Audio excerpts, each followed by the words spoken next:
दशग्रीव यानी लंकापति रावण, जो शिवजी का परम भक्त था, लेकिन उसकी यही भक्ति खुद महादेव के लिए मुसीबत बन गई।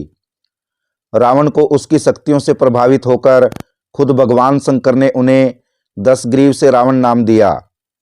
वही रावण जिसने लंका के राजा कुबेर को हराकर लंका को अपने अधीन कर लिया, और यही नहीं, जिसने कुबेर के पुष्पक विमान पर अधिकार कर लिया। वही विमान जो मन की गति से भी तेज दौड़ता था और इच्छा अनुसार छोटा या बड़ा रूप धारण कर सकता था। इसी विमान में मणि और सोने की सीढ़ियां बनी हुई थी और तपाए हुए सोने के आसन बने हुए थे। वही रावण जिसने स्वयं अपने काल को अपने पास बंदी बना लिया था। वही रावण जिसके नाम से सभी देवता थर थर कांपते थे। रावण ही था वो जिसने भगवान शंकर के क्रीड़ा क्षेत्र के पर्वत को उठाने की कोशिश की। दोस्तों, आज उसी रावण के जन्म कथा आपको सुनाने जा रहा हूँ। कृपया वीडियो को अंतिम तक देखिएगा। दोस्तों, बात उस समय की है जब श्री राम जी रावण को युद्ध में हराकर और उनका वध करके अयोध्या लौटे। तब सभी ने उनका अयोध्या में स्वागत किया और धीरे धीरे श्री राम जी का राज्य अयोध्या में स्थापित हो गया। एक दिन की बात है, समस्त ऋषि मुनि श्री राम जी का अभिनंदन करने अयोध्या पहुँचे। वार्तालाप करते हुए अगस्त्य मुनि बोले, युद्ध में जो आपने रावण का संहार किया वह कोई बड़ी बात नहीं है, परंतु द्वंद्व युद्ध में लक्ष्मण द्वारा मेघनाथ का वध सबसे अधिक आश्चर्य की बात है, क्योंकि मेघनाथ बड़ा ही मायावी था और उसको इस पृथ्वी पर कोई नहीं मार सकता था। दोस्तों, अगस्त्य मुनि की बात सुनकर श्री रामचंद्र जी को बड़ा आश्चर्य हुआ। वे बोले, मुनिवर, रावण और कुंभकर्ण भी तो महान पराक्रमी थे, फिर आप केवल इंद्रजीत मेघनाथ की ही क्यों प्रशंसा कर रहे हैं? इस पर अगस्त्य मुनि बोले, इस प्रश्न का उत्तर देने से पहले मैं तुम्हें रावण के जन्म, वर प्राप्ति आदि का विवरण सुनाता हूँ। दोस्तों, इस प्रकार अगस्त्य मुनि ने बताना शुरू किया। हे राम, ब्रह्मा जी का पुलस्त्य नामक पुत्र हुआ था, जो उन्हीं के समान तेजस्वी और गुणवान था। एक बार की बात है, पुलस्त्य महागिरी पर्वत के एक आश्रम पर तपस्या करने के लिए गया।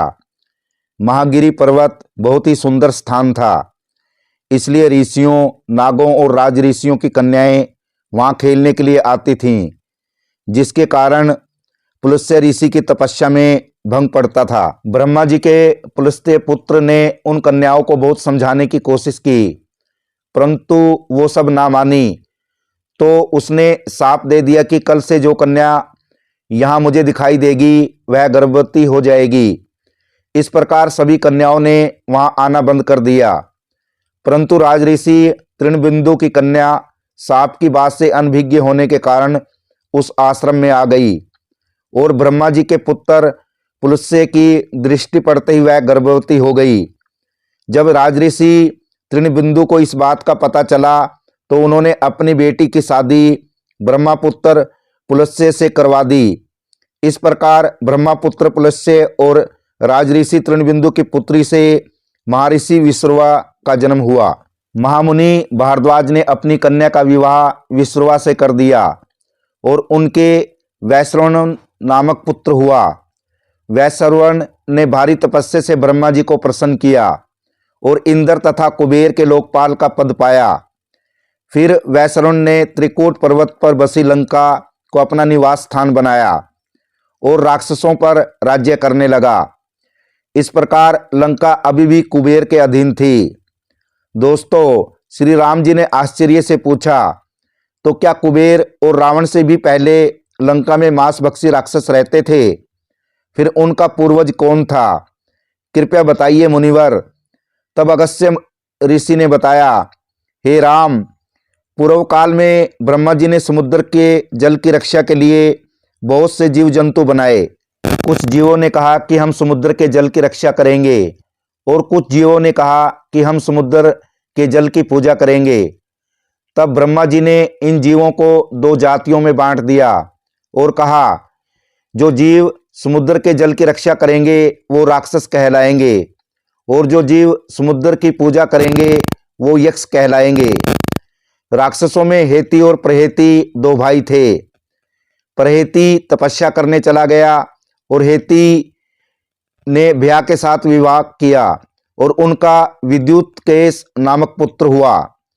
विद्युतकेश का सुकेश नामक पराक्रमी पुत्र हुआ और सुकेश नामक राक्षस के 3 बलशाली पुत्र हुए, माल्यवान, सुमाली और माली। इन तीनों ने ब्रह्मा जी की तपस्या करके वरदान प्राप्त किया कि हमें कोई पराजित न कर सके। वरदान पाकर ये तीनों राक्षस निर्भय हो गए और इन्होंने विश्वकर्मा से एक सुंदर महल बनाने को कहा। इस पर विश्वकर्मा जी ने उन्हें लंका का पता बताकर भेज दिया कि लंका से सुंदर महल कोई नहीं बना सकता। अतः ये तीनों राक्षस लंका में जाकर रहने लगे। यहाँ पर माल्यवान के 7 पुत्र, सुमाली के 10 और माली के 4 पुत्र हुए। इस प्रकार राक्षस कुल बढ़ता गया और ये बलवान होने के कारण ऋषि मुनियों को कष्ट देने और मारने लगे। तभी सभी ऋषि मुनि इन राक्षसों से परेशान होकर भगवान विष्णु की शरण में गए। तब भगवान विष्णु ने आश्वासन दिया, हे ऋषियों, आप चिंता न करें, मैं इन राक्षसों का संहार अवश्य करूंगा। जब इन राक्षसों को भगवान विष्णु के इस आश्वासन का पता चला तो इन राक्षसों ने इंद्रलोक पर आक्रमण कर दिया, जिससे सभी देवता त्राही त्राही करने लगे। तब भगवान विष्णु ने अपने अस्त्र शस्त्र से माल्यवान और माली समेत संपूर्ण राक्षस सेना को मौत के घाट उतार दिया। परंतु सुमाली राक्षस के साथ कुछ राक्षस अपनी जान बचाकर पाताल लोक में जा बसे। दोस्तों, इस प्रकार राक्षसों के विनाश से दुखी होकर सुमाली ने अपनी पुत्री कैकसी से कहा, पुत्री, राक्षस वंश के कल्याण के लिए मैं चाहता हूं कि तुम परम पराक्रमी महर्षि विसुरा के पास जाकर उनसे पुत्र प्राप्त करो। वही पुत्र हम राक्षसों की देवताओं से रक्षा कर सकता है। दोस्तों, इस प्रकार पिता की आज्ञा पाकर कैकसी विसुरवा के पास गई और उन्हें अपने अभिप्राय से अवगत कराया। उस समय भयंकर आंधी चल रही थी, आकाश में मेघ गरज रहे थे।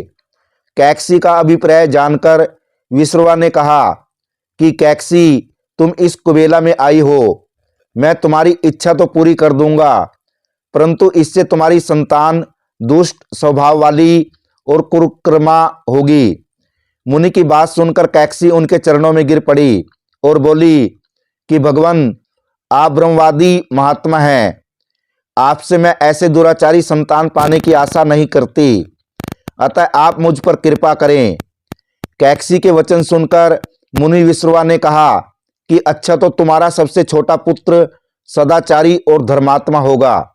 दोस्तों, इस प्रकार कैकसी के 10 मुख वाले पुत्र का जन्म हुआ, जिसका नाम 10 ग्रीव रखा गया। उसके पश्चात कुंभकर्ण, शूर्पणखा और विभीषण के जन्म हुए। रावण और कुंभकर्ण दुष्प्रकृति के थे और विभीषण धर्मात्मा प्रकृति का था। प्रिय भक्तजनों, यह थी राक्षस कुल के साथ रावण की जन्म कथा। यदि ये वीडियो आपको पसंद आया हो तो वीडियो को शेयर करना और चैनल को सब्सक्राइब करना। आप सभी दर्शकों का धन्यवाद।